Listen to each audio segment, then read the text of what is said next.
where we have intimate conversations with today's thought leaders, change makers, and disruptors to bring you tools and strategies and insightful perspectives on both personal and professional growth, revealing both the humanness of success and challenge. For those that are new to the show, my name's Sally A. Curtis. I'm a content repurposing whiz, and we work with brilliant individuals, helping them to leverage their content to engage their audience through the power of bite-sized visuals. We're best known for turning books into 2 years' worth of social media posts. We provide a done-for-you service that amplifies your impact because you are sought after, sold out, and become the obvious expert in your industry. And today we're going to be talking about the 7 key foundational principles of the perfect pitch. And I have a very, very special guest that I'm super excited to be sharing with you. So that our guest today is Sarah Bauling, and she's known as the perfect pitch guru. She's a professional speaking coach specialising in creating the perfect pitch. With over 20 years of sales and marketing experience, Sarah knows that the power of that 30 to 40 second pitch has on your business, both generating leads, converting clients, as well as ultimately making money in your business. She works locally, globally, and of course nationally, turning everyday individuals into confident and clear pitch experts. Now, the key is she's done this for herself after arriving in a country where no one knew her. So please help me welcome to the stage, Sarah. Beautiful. Thank you so much, Sally, and thank you so much for having me on the show. You're very, very welcome. As I said, it's a super important topic, and I'm really, really excited to be sharing you, especially with your been there and done it experience that we were sharing previously. So I'd love you, if you may, just to expand on that little bit of backstory about you arriving in Australia. Absolutely. So, Sally, if you were with me end of November 2019, you would have seen myself, my husband, our 2 beautiful girls arriving on a one-way ticket from South Africa and arriving at Sydney International Airport. And if you'd seen us walking through that day, you would have seen the 4 of us. We had 8 bags and a 6-string guitar. That was it. So the plan was this. The plan was simple. I was the sales and marketing director of our family-run business back in South Africa, had been involved since I was basically born almost. And I was able to run that from Australia. I had also been a professional speaker, speaking on some of the largest stages alongside some of the greatest speakers on the African continent since 2010. So the idea was that I would relaunch my speaking career in Australia and speak on stages Australia-wide. Yep. Well, the world changed. Roll on March of 2020, and as I say, the world that we lived in changed so quickly and so dramatically. It was like, welcome to Australia, you are in lockdown. Now, when I look at that, there were a few things. We had no friends, no family, and no home. I looked at, what am I going to do from a business point of view? Our business in Africa had gone into a lockdown as well, so that wasn't happening. Clearly, as a professional speaker, there were absolutely no gigs. In fact, the ones we had were being cancelled right, left, and center. And it was at that point where I went, I'm going to put everything that I love into a bucket and pull out the stuff that gets me excited. So what went into that bucket? Definitely training, coaching, and speaking. Those are the things that fire me up, really give my soul everything that it needs. From a business side, things like sales and marketing. Absolutely love sales and marketing. I've led successful teams. I have had to teach them how to present. And it was a matter of all of those skills coming together, which helped create a successful business in Africa that I would need to draw on again. Once we put all those things in the bucket and we pulled it out, funny enough, the perfect pitch was born. Now, of course, that again sounds great and romantic, but there was another problem. I had no clients, no contacts, and no credibility. The reality is, Sally, nobody knew me. I was just a girl from Africa. Yeah. So when I look back over the last 3.5 years, I am genuinely proud of what I've achieved.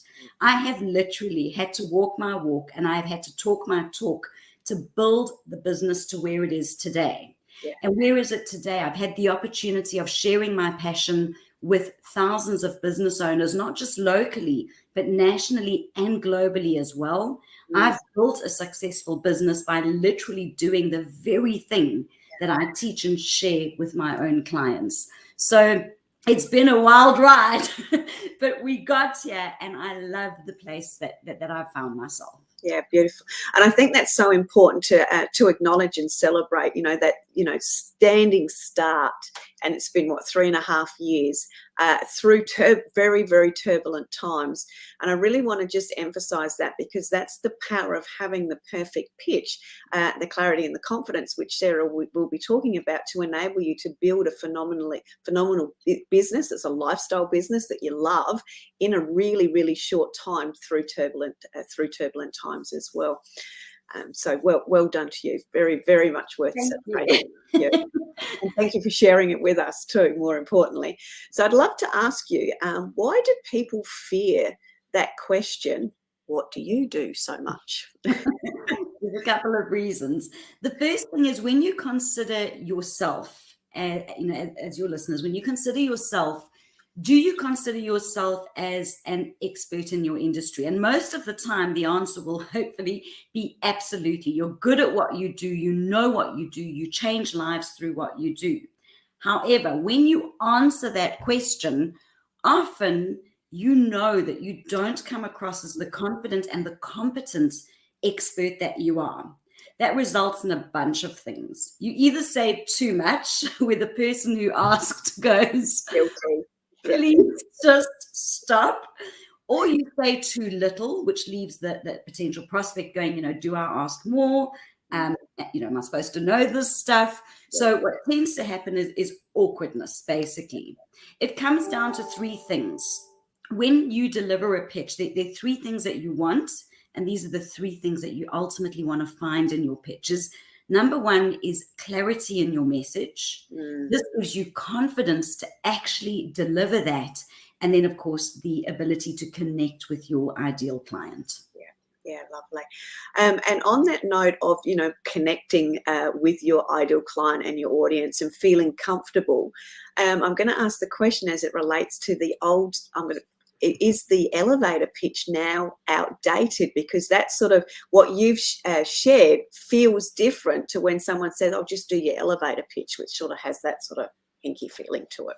Oh, I love that question, Sally. So when I think of the word elevator pitch to me is a very antiquated and outdated phrase. The concept of the elevator pitch is probably more relevant today than it's ever been. So if we think of the word elevator pitch, we all know what that is. Yeah. Here's the reality. If you step into an elevator and the door closes and you literally vomit your pitch on the poor soul in front of you, they're going to hit the button for the next floor. They are going to get out and they're going to run. And if it's ever happened to you, you've hit the button for the next floor, you've got out and you've run for your life. So when we talk about the perfect pitch is about connecting with the right person at the right time. When is the right time? The right time could be when someone literally asks you and invites you to share what you do. And another right time could be, for example, in a networking event. And that networking event may be an unstructured networking event where it's pretty casual. Maybe it's sort of like a speed networking type of feeling. Or it could be a very structured networking environment where you literally know you're going to stand up and you're going to deliver a 30 or 40-second pitch. And again, that pitch may be 30 or 40 seconds, or I believe in the USA they do longer ones. That may be a 2-minute pitch, but you know what's coming. Yeah. And sorry, keep going. So, and the idea of the elevator pitch or the perfect pitch is not about making the sale. It's not about holding you up against a wall and going, buy now and you get 6 free steak knives. Yeah. That's not the point of the pitch. The pitch leads to what I call meaningful conversations. And the meaningful conversations, that's actually where the magic happens. That's where you get to really delve down and see, can you help this individual? Can you connect and collaborate and conquer with them? Are there person who aligns with what you're doing. Because as business owners, we do want to align with the right clients as well. It's important. Yeah, very much so. And I really, you can, when you're describing the difference, when you're coming from that connection perspective, it absolutely feels very different. It resonates differently. And I think that's where we have fear around doing a pitch, even if, regardless of the name you put in front of it, we feel uncomfortable about a pitch because we're jumping on somebody to sell them versus actually having a really almost intimate, connected conversation by the sounds of things. Yeah. 100%, 100%. So I'd love you to share with us your 7 principles for the perfect pitch, just so we can dive deeper into some of these principles. Let's go. Okay, so I know, Sally, you very kindly put a link into the rolling bar, and that will lead you to the pitch worksheet, which is the perfect pitch blueprint. If you have got it, great. If you do not fret. Grab a pen, grab a paper, and let's get doing. Yeah. The reality is this: if you grab your pen, grab your paper, we work through those 7 key foundational elements, you will leave with the start of your very next pitch today. So let's get started. It's all about being action-packed and solutions-focused and results-driven. Okay, so number 1, nice and easy. We start you off slow. The first thing that we want is your name. And as I go through this, Sally, I'm going to share my pitch so that your listeners can see how that pitch actually builds. So number 1 is your name. Now, Sally, in a social environment, you would generally use your first name. If you're at a barbecue or a really relaxed environment, because you'd sound a bit weird if you said, my name is Sarah Bauling. They'd be like, oh, that was no fun. So in a social environment, you may use your first name. In a business environment, I always recommend that you use your first name and your last name, your first name and your surname. And the reason for that is I am 1 in a million. And I repeat that. I am literally 1 in a million. There are millions of Sarahs out there.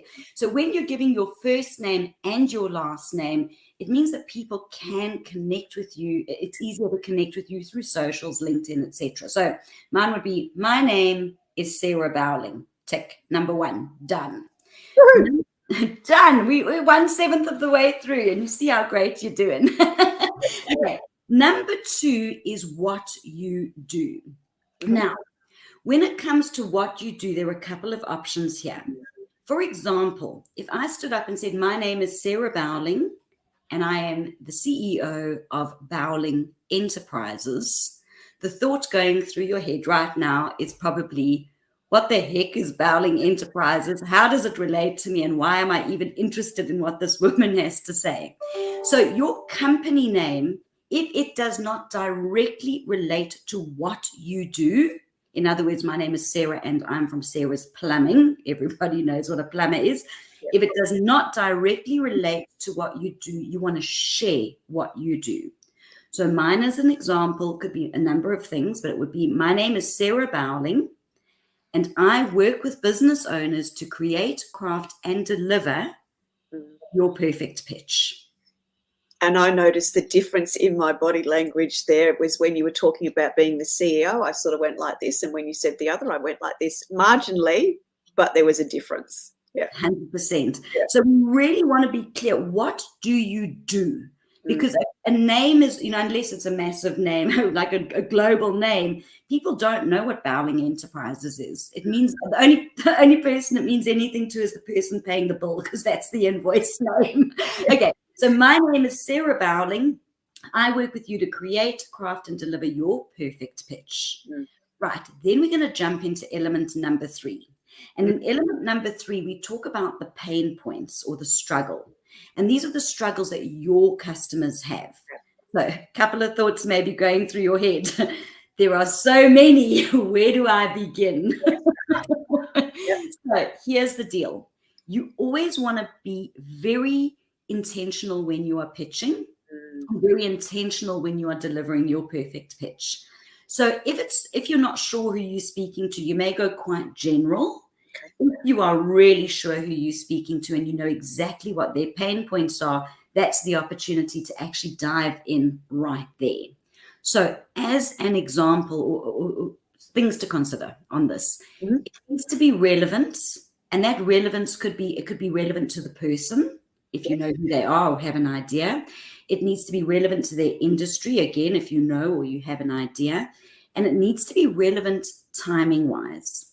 So an example of that is if you look at bookkeepers in Australia, and I only speak for that. In this, the USA will have their bits. Yeah. There is no point in talking about the fringe benefits of a Christmas party in February, because that Christmas party, my friends, is still 9 to 10 months away. They are not thinking of their Christmas party. They are thinking of their year end, which is probably 3 or 4 months down the track. Right. So again, if we're going to talk fringe benefits, that's a great pitch in October. Yeah. If we're talking about the month of love and February, there's no point in giving that pitch in August. Yeah. Okay, we've got a long time, unless your man needs a lot of notice. Yeah. So you want to make it relevant to your audience, relevant to your the industry that they're in, and relevant to the timing. So again, if you're not sure, because sometimes we're faced with people we don't know, we have no clue who they are, where they're from, you can go for really general pain points. How do you figure out what they are? We use our ears. What are our customers currently asking for? What are our current customers needing? What are the things that people are emailing you, messaging you, saying to you? What is their need and their pain? So as an example, mine would be, and you could phrase it as a question. So mine would be, have you ever delivered your pitch and afterwards thought of all the things you could have, you should have, and you would have said if you had just been prepared? Great question. That is a great client for me. So I'm very specific in what I'm looking for, because someone who doesn't feel that is probably not in need of what I do. But when I ask the question, it also makes them think, is there someone else who feels like that? So you can phrase your pain as a question. And you want to keep it quite short. I mean, I know we're really going Debbie Downer here right from the beginning, talking about the things that hurt them, but we need to highlight it straight away. Right, that's element number 3. Element number 4 is the solution. Now, I want to make a note on this. This element is said mid-sentence. So often when I've delivered this presentation, people say, what was element number 4 again? It is said mid-sentence. This is the solution, and that solution could be a product, it could be a service, it could be a course. If you're a coach, as an example, it could be a course that you offer or a program. So mine would be, through the Perfect Pitch Academy, you will.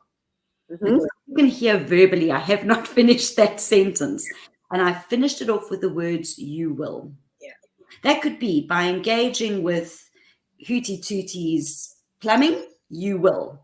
Yeah. So you always want to get that you will in there. Okay. And I'm going to run the pitch from the beginning so you can see how this is building. So number 1, my name is Sarah Bauling. Number 2, I work with you to create, craft, and deliver your perfect pitch. Number 3, have you ever delivered your pitch and afterwards thought of all the things you could have, you should have, and you would have said if you had just been prepared? Through the perfect pitch, you will. That was number 4. Through the perfect pitch, you will. Then we move into the gain, or into the benefit. Yeah. Now, the benefit, generally speaking, will be the polar opposite of the pain, or very closely aligned to what they're going to get once they have engaged with your services. So I'm going to digress slightly. There's no point in saying, from a bookkeeper, are all of your wages, etc., up to date? By dealing with, Joe's bookkeeping, we'll have your fringe benefits in order. What?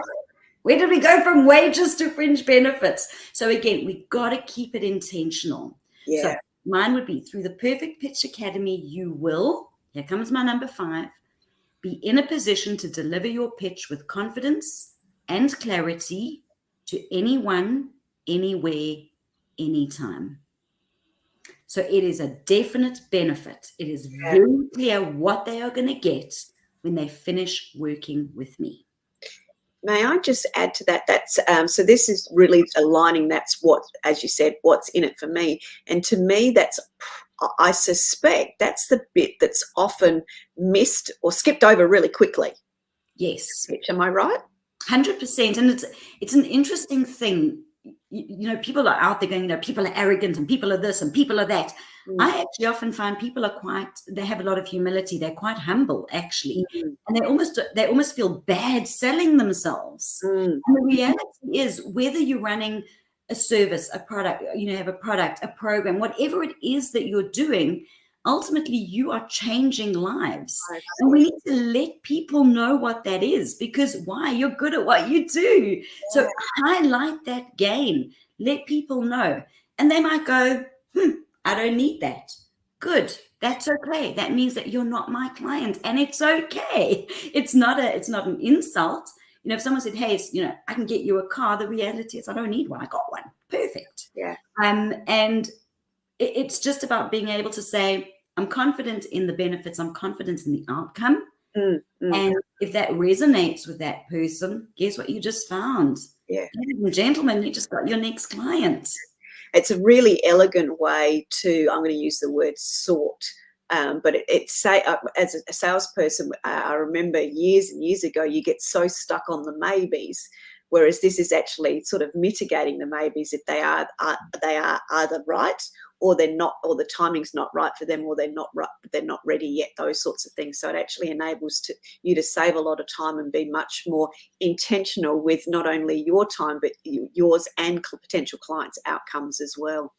100%. And if your gains are, I know we're going down a rabbit hole here, but let's go there. If that client is not ready for you right now, I mean, I wish I could confidently say every person I speak to just signs up. You know, the reality is not everyone's ready for me right now. It may be timing, it may be money, it may be that they have, you know, they've got other resources that they need to work on.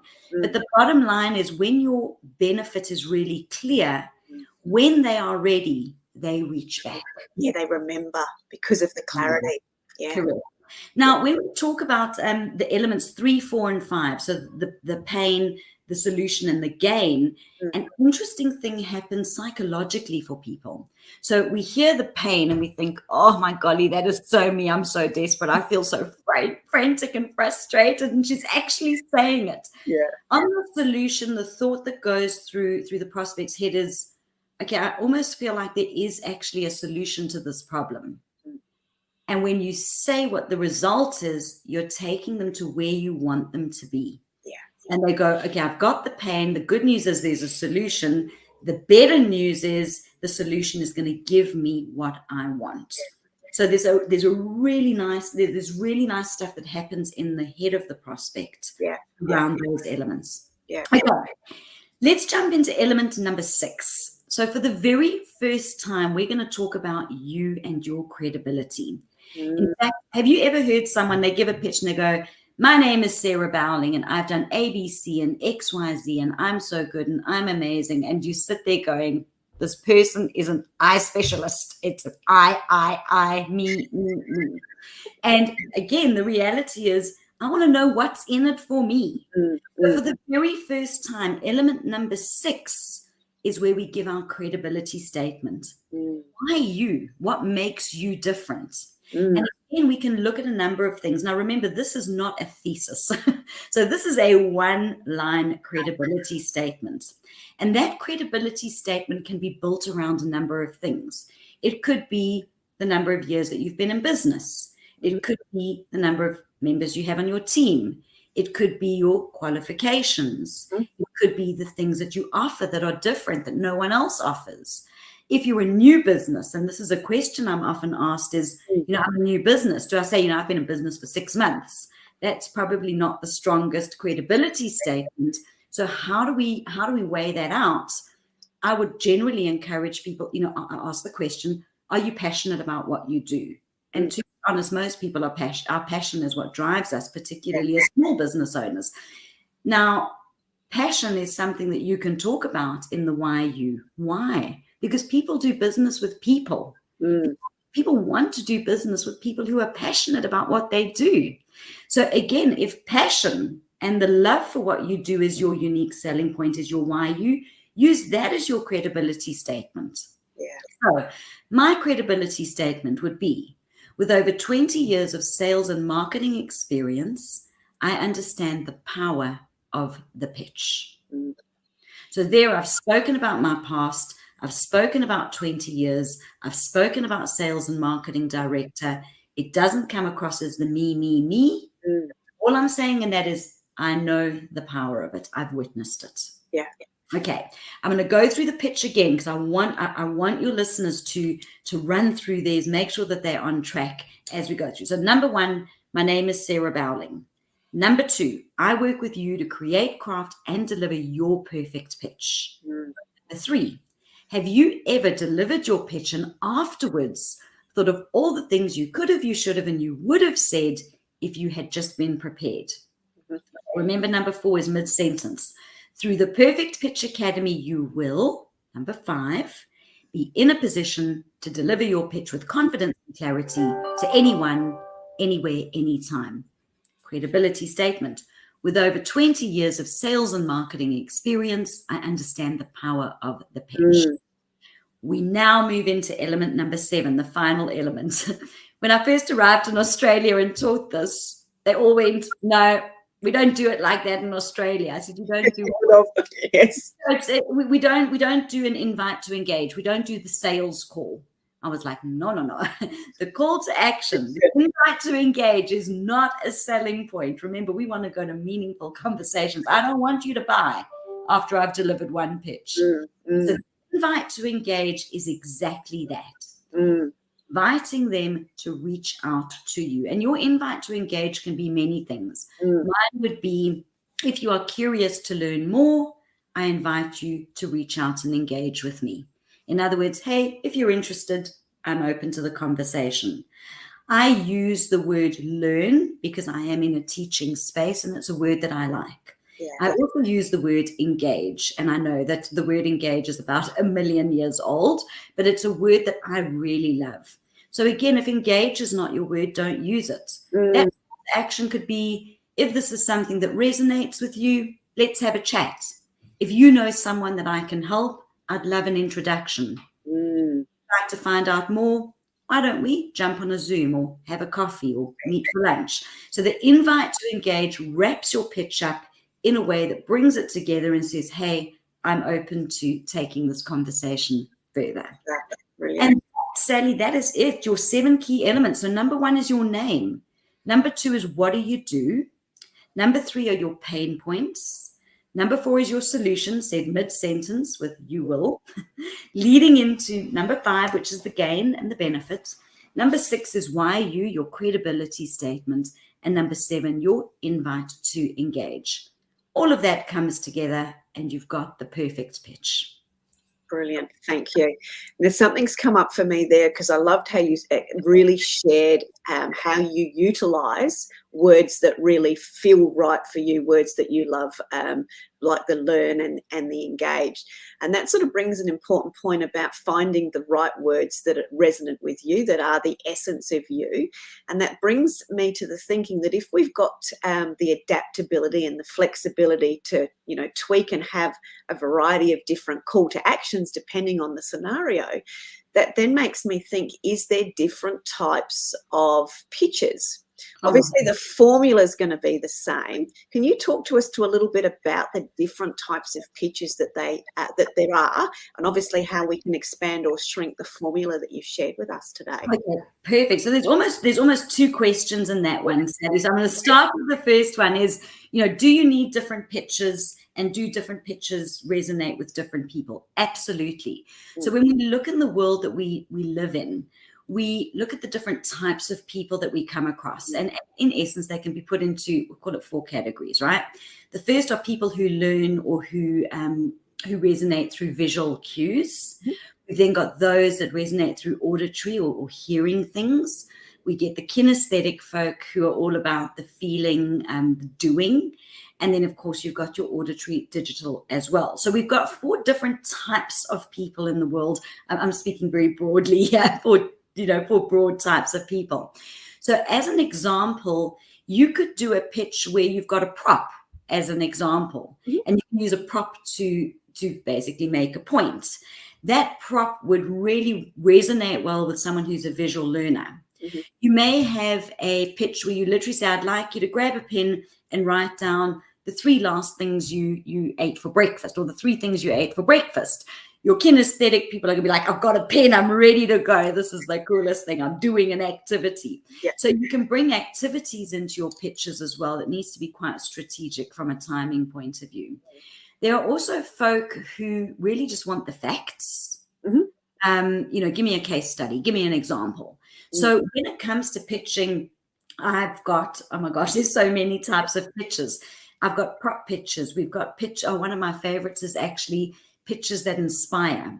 So you actually start that pitch off with a beautiful inspirational quote. One of the ones I use often is Dr. Zeus. I love Dr. Zeus. Dr. Zeus said, why fit in when we were born to stand out? Mm. And I would use that as a preface for a pitch and launch into the pitch of, how you can be different. So again, there are so many types of pitches, and we want to use a broad range of those. And another nice, easy pitch is a pitch to educate. Give them something. They go, wow, that was valuable. Yes, yeah.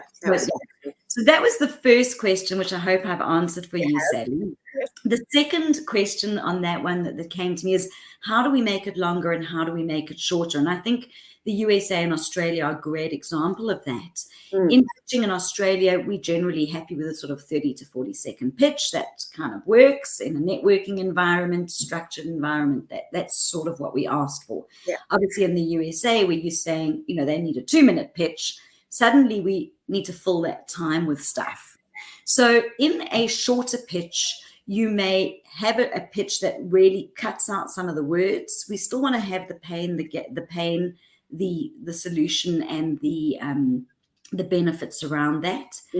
Credibility statement may be a little shorter. Your call to action may be a bit shorter, but you want to make sure that you stay within that time limit. How do you do that? Practice it in time.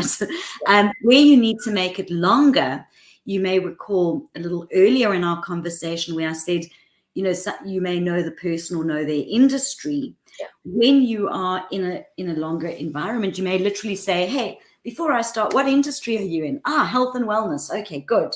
And you now know, and remember, you're the expert. Yeah. You're the expert. So you can dig down into the stuff really quickly. When you're talking about the pain, you may really veer into the pains that the health industry may have around whatever it is that you do. Yeah. So again, you would add a little bit more. However, it's interesting. If you give people 2 minutes, they seem to go longer because they think they have more time. So always be cognizant, always be aware of how much time do I have? You want a nice, clear message, set your confidence. You want to connect so that you can have those beautiful conversations. Yeah, perfect. And there was a word that you said in there that I'm going to ask you to expand on, and that was practice. Yes. There's a Sally Sarah nag coming in here, folks. So when we talk about practicing, and this is something that I offer in my academy, Sally, I know we'll touch on that a little later. A key element of the academy that I run is once a week, all of my members actually come into what I call a practice your pitch session. Guess what we do? Practice your pitch. And they roll in, they go, right, this is the pitch I'm currently working on. And they go through it. Now, there is a lot of magic in that room because obviously I give feedback as the trainer in that room, but they get feedback from other people in that room. Now, when you are getting feedback from a prospect will tell you, you are awesome. That was amazing. A peer will always give you honest feedback. Honest feedback, yes. That feedback comes in different ways. That feedback could be, I have no idea what you just said or what you do. Now, the value in that is huge because imagine you just delivering that pitch to all and sundry, hoping hope is not a strategy, hoping that it's sitting, and someone actually honestly says, I have no idea what you do. There's value in that.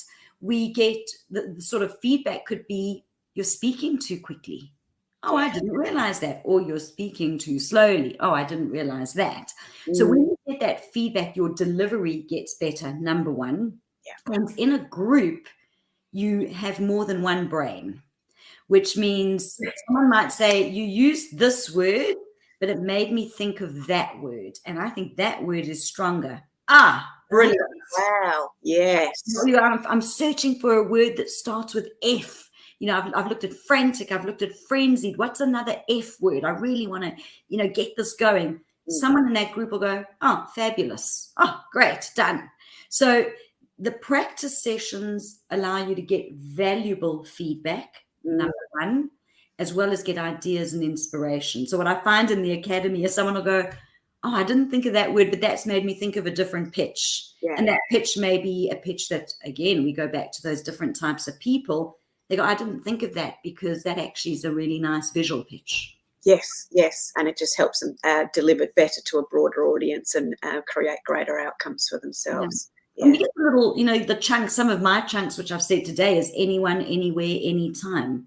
Those have been developed over time. So when I've got the verbiage, it's really, really easy for me to say it. Yeah.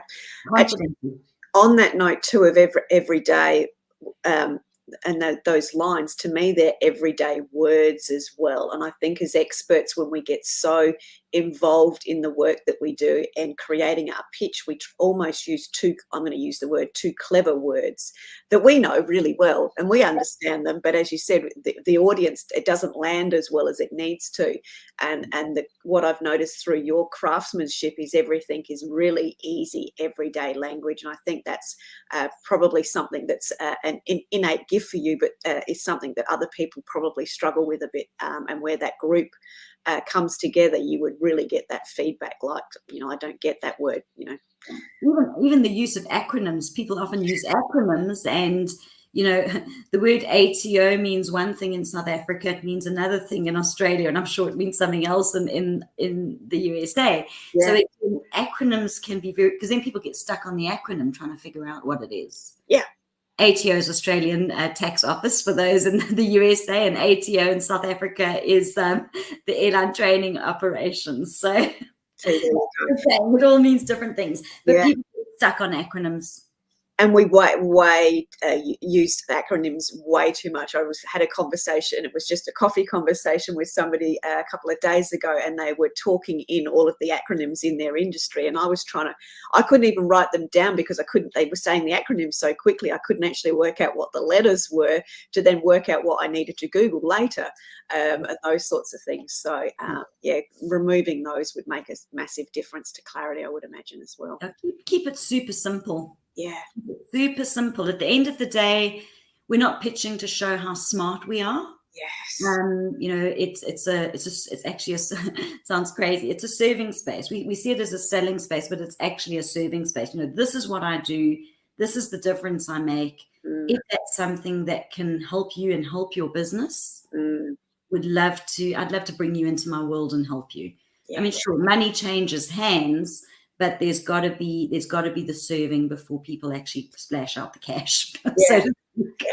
Such a beautiful explanation of the essence of the intent and the energy behind that. That's absolutely gorgeous. Can I ask you to share a little bit with how people can actually connect with you? I'm going to pop the QR code up. If you can just expand a little bit on that, that would be amazing. Absolutely. So there are a couple of ways to connect with me. I run a webinar twice a week called the Power Packed Perfect Pitch. The QR code is on the screen as well, and I believe that it'll be in the chat. Thank you so much, Sally.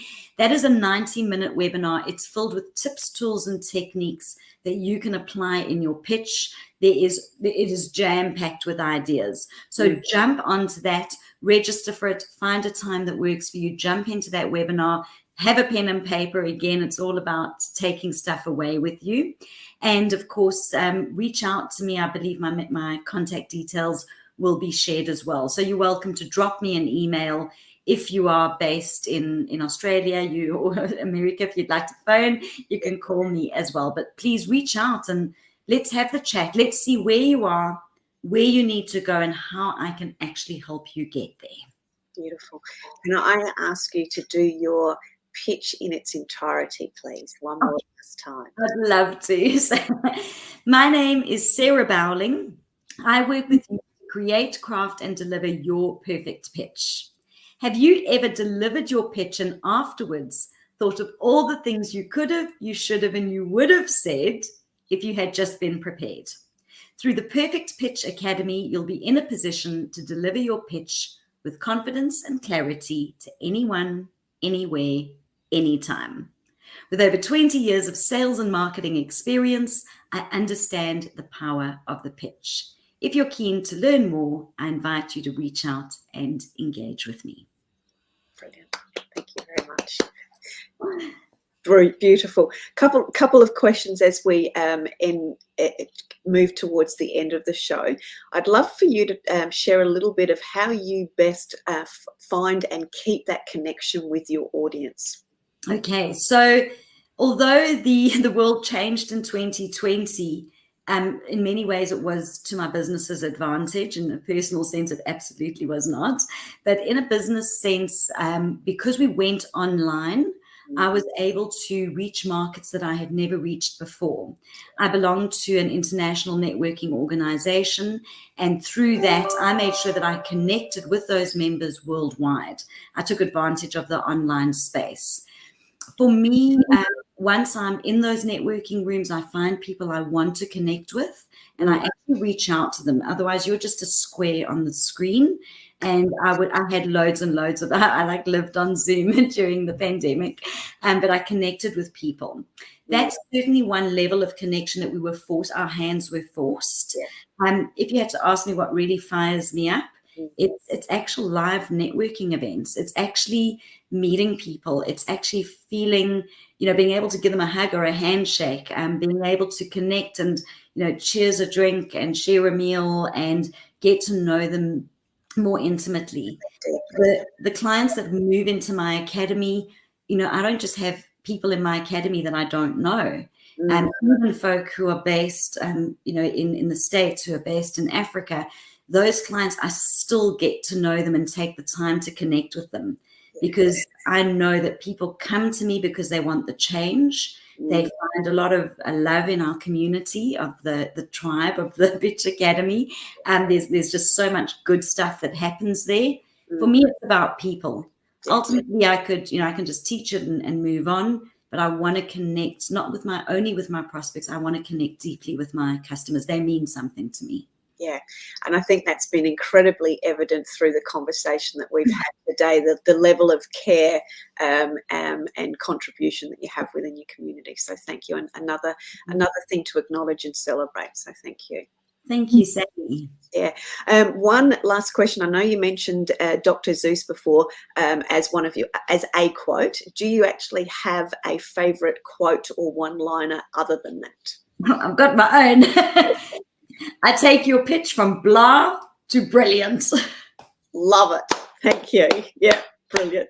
Absolutely love that. So any closing words, any last thoughts, anything else you would like to share with the audience, or invite the audience over to you for the closing element? Perfect. So first and foremost, Sally, thank you to you for having me on the show. A big thank you to the listeners for tuning in. I hope that you've got your pitch written down and ready to roll. Obviously, would love you to jump onto the Power Packed Perfect Pitch. There's so much value in there. And if you'd like to have a conversation, connect with me. We can connect on Zoom if you are offshore. And let's have a conversation. Let's connect. Let's see how I can potentially help you. As you go out into the world and pitch, remember that you are the expert in what you do. You change lives, whether it's products or services or program, whatever it is, you change lives. And your pitch allows people to become part of your world so that you can actually impact them positively. Yeah. Brilliant. Thank you. Beautiful closing sentiment. It's been an absolute pleasure having you on the show. You've expressed the significance and the impact and how people are the people that are going to create the change in the world through serving of others. And I don't think there's been a greater demonstration than what we've had with you today. So thank you very, very, very much. Thank you, Sally. Thank you. So for everybody, there's lots of assets for you. You know, Sally's got a bossy streak and likes to nag and likes to make sure that we're making some action forward. So through both the link and Get Talk, you'll be able to find the link as well as the worksheet. So you've got some opportunities to tweak and improve your pitch from there. So thank you very, very much. Do reach out to Sarah. It's been an absolute pleasure, and we will look forward to seeing you again on another episode of Success Secrets Exposed. Till then, have a great week. Take care.